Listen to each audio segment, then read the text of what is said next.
जय माता दी मित्रों। मैं ज्योतिषाचार्य चंद्रमोहन शुक्ला अपने YouTube चैनल ज्योतिष ज्ञान विचार पर आप सभी का बहुत बहुत स्वागत करता हूँ।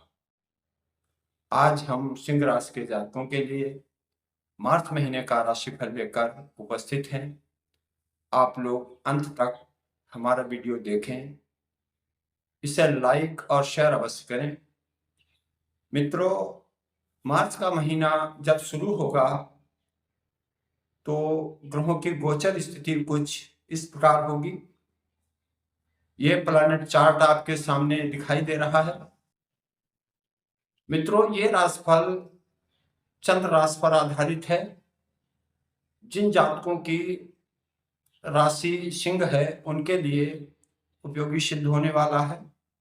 हम देखते हैं कि मार्च के महीने में सिंह राशि के स्वामी सूर्य देव का गोचर 14 मार्च तक सप्तम भाव में हो रहा है और वो लग्न स्थान को पूर्ण दृष्टि से देख रहे हैं।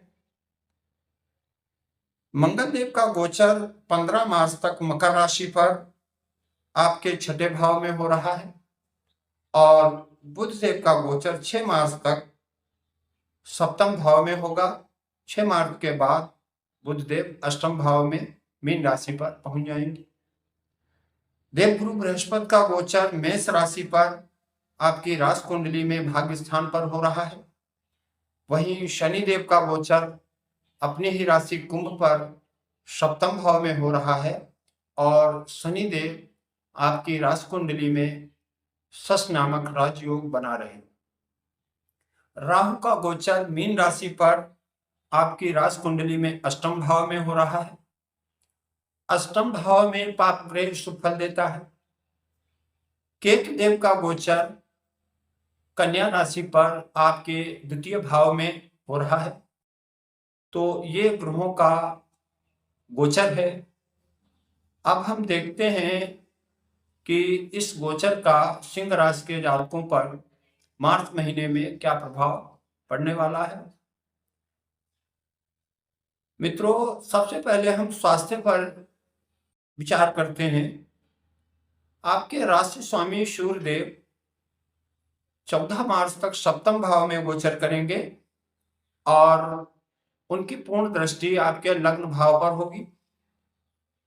तो मित्रों, 14 मार्च तक आपका स्वास्थ्य एकदम बिल्कुल ठीक ठाक दिखाई दे रहा है, परंतु 14 मार्च के बाद जब सूर्य देव का गोचर अष्टम भाव में होगा और केतु की उन पर पूर्ण दृष्टि होगी तो आपको छोटे मोटे रोग यानी पेट दर्द है, सर्दी जुकाम, आंखों में दर्द होना, इन चीजों से आप थोड़ा परेशान हो सकते हैं। इसके लिए आप सतर्क रहें और खान पान का ध्यान रखें। मित्रों, अब बात करते हैं धन भाव की। कुंडली में द्वितीय भाव धन का होता है और कुटुंब परिवार का विचार भी हम द्वितीय भाव से करते हैं। तो द्वितीय भाव में केतु बैठा हुआ है और द्वितीय भाव के स्वामी बुध देव जो हैं वो सूर्य देव के साथ सप्तम भाव में बुधादित्य योग बना रहे हैं जो 6 मार्च तक बना रहेगा। तो मित्रों, मार्च का पहला सप्ताह आपके लिए धन लाभ का योग दिखा रहा है। आपके कार्य बनेंगे और आपको धन का लाभ होगा। लेकिन 7 मार्च से जब बुधदेव अष्टम भाव में आ जाएंगे तो स्थिति में थोड़ा परिवर्तन आएगा। बुध देव धन भाव के स्वामी होकर धन स्थान को देखेंगे तो आय तो होती रहेगी, लेकिन केतु की दृष्टि होने पर और राहु की युति होने से आपके खर्चे बहुत अधिक बढ़ जाएंगे जिससे आपका बजट बिगड़ सकता है। इसलिए आप अपने बजट के अनुकूल खर्चा करें तो ये आपके लिए अच्छा रहेगा। मित्रों, चतुर्थ भाव सुख का होता है। भूमि भवन का विचार चतुर्थ भाव से किया जाता है। मंगल देव का गोचर 15 मार्च तक आपकी राशि कुंडली में छठे भाव पर होगा। छठा भाव होता है रोग और ऋण का। तो 15 मार्च तक आप भूमि भवन संबंधी किसी समस्या से ग्रसित रह सकते हैं। वाहन का नुकसान हो सकता है, माता का स्वास्थ्य खराब हो सकता है। तो 15 मार्च तक आप भूमि भवन संबंधी मामलों को लेकर थोड़ा चिंतित दिखाई दे रहे हैं। 15 मार्च के बाद जब मंगल देव का गोचर कुंभ राशि पर होगा और वो आपकी राशि कुंडली में सप्तम भाव में पहुंच जाएंगे, तो आपके लिए ये समय बहुत ही सुंदर हो जाएगा, क्योंकि मंगल देव चतुर्थ भाव के साथ साथ आपकी राशि कुंडली में नवम भाव जो भाग्य का होता है उसके भी स्वामी, तो भाग्य स्वामी की दृष्टि लग्न भाव पर होगी और सप्तम में बैठकर मंगल देव अपनी चतुर्थ दृष्टि से आपके कर्म भाव को देखेंगे। तो 15 मार्च के बाद ऐसा योग बन रहा है कि आपके पराक्रम में वृद्धि होगी, आपके भाई बहनों के सहयोग से आपके कार्य बनेंगे, आपको कार्य क्षेत्र में प्रशंसा प्राप्त होगी और कुछ फंसे हुए कार्य जो अभी तक पूरे नहीं हो रहे थे वो 15 मार्च के बाद पूरे होने के योग बनेंगे। आपको धन का लाभ होगा और 15 मार्च के बाद का समय आपके लिए धन के मामले में बहुत ही अच्छा दिखाई दे रहा है। आप भूमि भवन संबंधी मामलों में जीत प्राप्त करेंगे।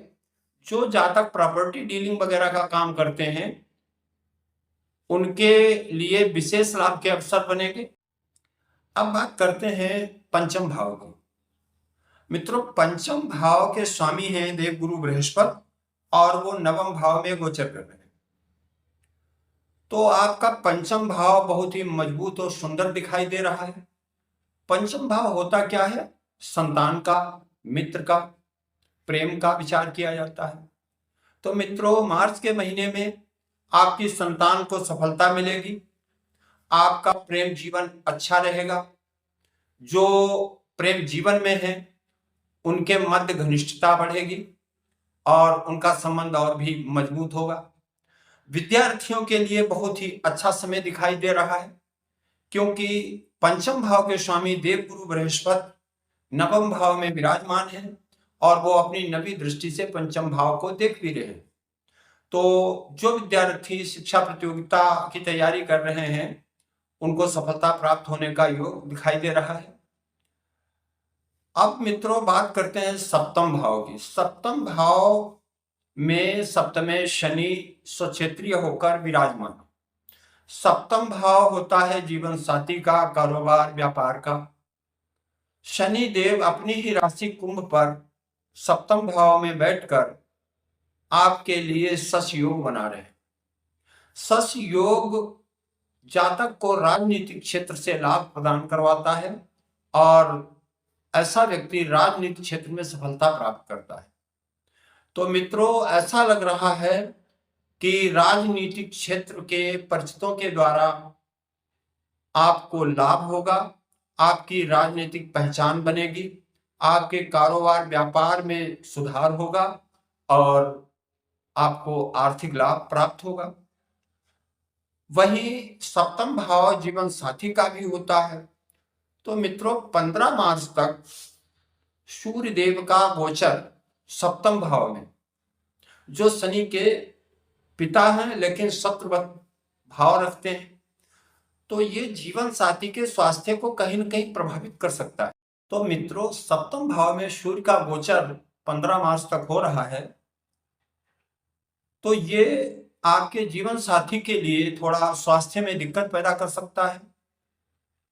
उसको ज्वर आदि से परेशानी हो सकती है, मतलब बुखार आ सकता है, फीवर बढ़ सकता है, मानसिक तनाव हो सकता है, सर दर्द या अनिद्रा की शिकायत हो सकती है। और 15 मार्च से जब सूर्य देव आपके सप्तम भाव को छोड़कर आगे बढ़ जाएंगे तो आपके जीवन साथी का स्वास्थ्य बहुत सुंदर हो जाएगा और आपको लाभ के भी अवसर बनेंगे। मित्रों, भाग्य स्थान के स्वामी मंगल देव हैं और मंगल देव 15 मार्च के बाद सप्तम भाव में आ जाएंगे। नवम भाव में देवगुरु बृहस्पति पहले से ही गोचर कर रहे हैं, तो मित्रों 15 मार्च के बाद का समय आपके लिए विशेष लाभदायक है। ऐसा लग रहा है कि 15 मार्च के बाद आपके बिगड़े हुए काम बनेंगे, लेकिन आपको पारिवारिक मसलों में परेशान होना पड़ेगा। द्वितीय भाव में बैठा हुआ केतु कहीं न कहीं पारिवारिक समस्याएं पैदा करेगा और उन समस्याओं को लेकर आप थोड़ा चिंतित रह सकते हैं। शेष महीने भाग्य आपका साथ देता रहेगा। आपको परिश्रम अधिक करना पड़ेगा क्योंकि शनिदेव की दृष्टि लग्न भाव पर है, तो आपको कड़ी मेहनत करनी पड़ेगी और कुछ अनचाही यात्राएं भी करनी पड़ सकती हैं।